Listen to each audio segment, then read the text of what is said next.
मित्रों, युद्ध के 13वें दिन ईरान फ्रंट फुट पर लड़ रहा है और अमेरिका बैक फुट पर चला गया है। ट्रंप और उनकी खुफिया एजेंसी को डर सता रहा है कि ईरान अमेरिका पर हमला करेगा। आप सोच रहे होंगे कि ईरान और अमेरिका के बीच 12,000 किलोमीटर का फासला है। इतनी दूरी तक ईरान कैसे हमला करेगा? इस सवाल का जवाब समझने के लिए आपको अमेरिकी जांच एजेंसी FBI का एक अलर्ट बेहद गौर से देखना चाहिए। मित्रों, FBI यानी फेडरल ब्यूरो ऑफ इन्वेस्टिगेशन ने अलर्ट दिया है कि अमेरिका के दक्षिण पश्चिमी हिस्सों पर ईरान हमला कर सकता है।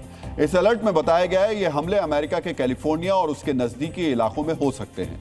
FBI के मुताबिक इस संभावित हमले के टारगेट समंदर किनारे बसे इलाके हो सकते हैं। मित्रों, FBI ने अलर्ट तो जारी कर दिया, लेकिन यहां भी एक सवाल उठता है। ईरान की मिसाइलें 3,000 किलोमीटर की दूरी तक हमला कर सकती हैं।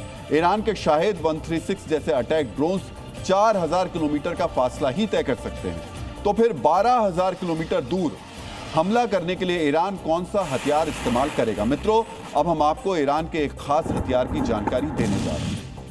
मित्रों, अमेरिकी इंटेलिजेंस एजेंसियों के मुताबिक अमेरिका पर संभावित हमले के लिए ईरान मेक्सिको के ड्रग तस्करों का इस्तेमाल करेगा। यानी ड्रग तस्करों के जरिए अमेरिका की समुद्री सीमा तक किसी जहाज या पनडुब्बी को लाया जाएगा। फिर इसी जहाज या पनडुब्बी से ड्रोन को अमेरिका की तरफ दागा जाएगा। चूंकि मेक्सिको के ड्रग तस्करों को अमेरिकी समुद्री सीमाओं और फरार होने के रूट्स पता हैं, इसी वजह से ईरान इन तस्करों के जरिए अमेरिकी धरती पर ड्रोन अटैक कर सकता है।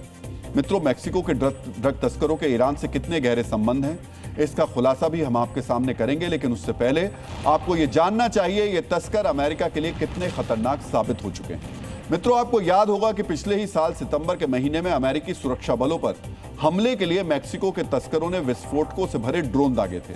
हालांकि इन ड्रोन हमलों में कोई नुकसान नहीं हुआ, लेकिन अमेरिका के एक एयरपोर्ट से आवाजाही बंद करनी पड़ गई थी। अमेरिका के अंदर तस्करों की इसी पैठ का ईरान इस्तेमाल करना चाहता है। मित्रों, अब हम आपको ईरान और मेक्सिको के ड्रग तस्करों के डर्टी कनेक्शन की जानकारी देने जा रहे हैं। मित्रों, ईरान और इन खतरनाक तस्करों के बीच की कड़ी है ईरान समर्थित आतंकी गुट हिजबुल्ला। 21वीं सदी की शुरुआत में हिजबुल्ला भी ड्रग तस्करी के धंधे में उतर गया था। हिजबुल्ला से ड्रग्स मेक्सिको के तस्करों को मिलती थी, जिन्हें वो आगे अमेरिका तक सप्लाई करते थे। साल 2011 में ईरान की स्पेशल फोर्स IRGC ने इन तस्करों से संबंध आगे बढ़ाई। IRGC ने ड्रग तस्करों को अमेरिका में सऊदी अरब के राजदूत को मारने की सुपारी दी। 14 करोड़ रुपए की यह सुपारी पूरी तो नहीं हो पाई, लेकिन ईरान और मेक्सिको के ड्रग तस्करों के बीच कनेक्शन एक्सपोज हो गए। अमेरिकी खुफिया एजेंसी CIA के मुताबिक आज भी हिजबुल्ला के मेक्सिको में 3 बड़े ड्रग गैंग्स से संबंध है। मित्रों, यह पहली बार नहीं है जब ईरान के सिस्टम ने अपराधियों के जरिए अपने दुश्मनों को निशाना बनाने का प्लान बनाया। अपराधी हमेशा से ईरान की रणनीतियों का हिस्सा रहे हैं। अमेरिका से पहले ईरान ने इजराइल को निशाना बनाने के लिए भी अपराधियों का इस्तेमाल किया है। अब हम आपको इतिहास के इसी काले अध्याय की जानकारी देने जा रहे हैं। DNA मित्रों, वर्ष 2024 में ईरान की खुफिया एजेंसी ने स्वीडन में फॉक्सट्रॉट और रूम्बा नाम के 2 गैंग्स से संपर्क साधा था। इन गैंग्स को बड़ी रकम दी गई थी, जिसके बदले में अपराधियों ने इजरायली दूतावास पर हमला किया था। 2024 में ही ईरान ने रूस के अपराधियों को अमेरिका में अयतुल्ला खामनेई के आलोचक मसीह अलीजाद को मारने की सुपारी दी थी। हालांकि यह हमला कामयाब नहीं हुआ और सुपारी लेने वाले दोनों अपराधी गिरफ्तार कर लिए गए। मित्रों, ईरान और मेक्सिको के ड्रग तस्करों से जुड़े इस खतरे का आभास अमेरिकी राष्ट्रपति ट्रंप को भी है। ट्रंप बार बार ड्रग तस्करों के खिलाफ सेना उतारने की बात करते हैं। उसकी एक वजह ईरान से जुड़ा खतरा भी है। ईरान से युद्ध के दौरान ट्रंप ने एक बार फिर ड्रग तस्करों से 2-2 हाथ करने की बात कही है। ड्रग तस्करों के खिलाफ ट्रंप का यह ऐलान जंग आपको भी गौर से सुनना चाहिए। हम साथी देशों के साथ एक गठबंधन बना रहे हैं। इस गठबंधन का नाम है अमेरिका का एंटी कार्टेल गठबंधन। इस सैन्य गठबंधन का मकसद ड्रग तस्करों की बढ़ती दखल को रोकना है।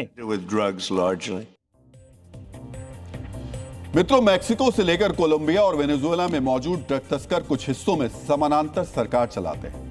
इन ड्रग तस्करों के पास अटैक ड्रोन से लेकर पनडुब्बियां तक मौजूद हैं। इसी वजह से ट्रंप बार बार तस्करों के खिलाफ सेना उतारने का ऐलान कर रहे हैं, ताकि अमेरिका के पड़ोस में ईरान या फिर किसी और दुश्मन को इन अस्थिर किरदारों के जरिए अमेरिका को नुकसान पहुंचाने का मौका ना मिल पाए। ट्रंप पूरा जोर लगा रहे हैं, लेकिन ईरान ने भी तय कर लिया है कि अयतुल्ला खामनेई की मौत का बदला लिया जाएगा। आज जब ईरान के नए सुप्रीम लीडर मुस्तफा खामनेई ने पहली बार देश को संबोधित किया, तो उनकी जुबान से इस बदले का भी जिक्र निकला। अब हम आपको मुस्तफा खामनेई के भाषण का यही हिस्सा दिखाने जा रहे हैं। मित्रों, अपने भाषण में मुस्तफा ने कहा, हमारा प्रतिशोध अब दिलों में नहीं है, हमारा बदला हकीकत की शक्ल ले चुका है। हमारे प्रिय अयतुल्ला का बलिदान व्यर्थ नहीं जाएगा। मिनाब में हमारी सैकड़ों बच्चियों की हत्या की गई, हम ये जुल्म भी नहीं भूलेंगे। हमारे दुश्मनों ने जो सलूक हमारे साथ किया है, हम भी दुश्मनों के साथ वैसा ही सलूक करेंगे। मित्रों, मैक्सिको के ड्रग तस्करों से भले ही ट्रंप निपट लें, लेकिन मुस्तफा खामनेई और उनके ईरान से निपटना फिलहाल ट्रंप के लिए बेहद मुश्किल नजर आ रहा है।